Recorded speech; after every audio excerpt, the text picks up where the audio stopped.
मेरा असी करेले गोश्त बनाए बड़ा शौक शौक नाल करेले गोश्त बनाए उस विच देसी घ्यो पाए उस विच हरियां मिर्चा लाल मिर्चा टमाटर थूम धाने अदरक हर शा पाई उस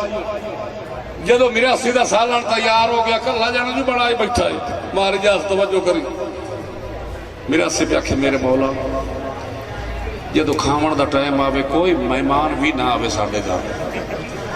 ना कोई रिश्तेदार आवे ना कोई मेरा भैन बिरा आवे ना कोई मेरा प्यो आवे ना मैं आवे एक मैं हुआ तो सालन होगा वड्डी प्लेट नूं साबण नाल तरा मेरी धोतो दरी ते बह के एक चमचा सालन दा भर के प्लेट दूआ प्लेट त्रीआ प्लेट इन्हें या खावे लगा अल्लाह ताला उत्तों एक फिरिश्ता भेज दिता फिरिश्ते मिरासी नूं आखे अस्सलाम अलैकुम ते मिरासी ओदे अल वेखे वालेकुम मेरा सरदार तुसी कौन हो फिरिश्ते आखे मैं मलकल मौत फिरिश्ता तेरी जेद कड्डना मिरासी गरीब सालाना वाली वेखे ते ओदे अल वेखे हौल जी मिरासी पे आखे इतने थे अगू तो होल हो ते वापसी तो मेरी रड़ी कट्टी जावे फिरिश्ते आखे मैं अग्गा कोई नहीं जावना क्योंकि मेरे को पूरे बंदा की लिस्ट बनी हुई है तो एडी लंबी लिस्ट सब तू ना जनाब ना लिखो पहले मैं तेरी फनाई करनी मिरासी फिरिश्ते ने आखे तेन वास्ते उस खुदा मैनू आ ते खबर दे चल मैनू आ ते खबर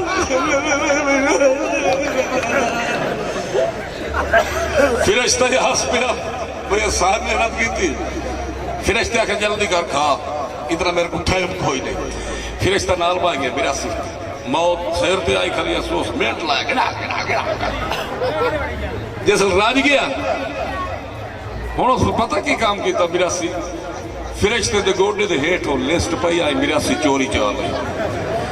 के जल्दी जल्दी उत्तों आपका नाम मिटा के सब तू थले लिखी बैठे मोड़ गोडे दे हेठ जिस राज गया फिरिश्ते आखे यार बंदा तो मैनू बड़ा प्यारा पे लगता क्योंकि तेरी गप्पा मैनू बड़िया पसंद आ जाए मेरा दिल नहीं आता तेरे मारन वास्ते मैं तेरे नाल इतना कर सकना कि मैं थले शुरू होना भाई मोची मरे ते खुशी ना करिए इना नाइया भी मर जाना दीगर ते दिन गया माम ते मुसल्ली भी एक नहीं रहा मेरा बिरा कुछ बंदे साडे पाकिस्तान इस पंजाब दे विच ऐसे बंदे भी पाए ना जिन्होंने नमाज जनाजा कलमा पूरा आमदा ही नहीं क्योंकि मौलवी साहब को जावे ना तक आशा पड़े ना सारी जिंदगी ये मेले अखाड़े कुत्तिया दी लड़ाइयां कोल कबड्डी साइकिल ग्राउंड गिड़ाल गिड़ाल सारी जिंदगी ये करेंदे रह के दीन दा चेता भी सिर गया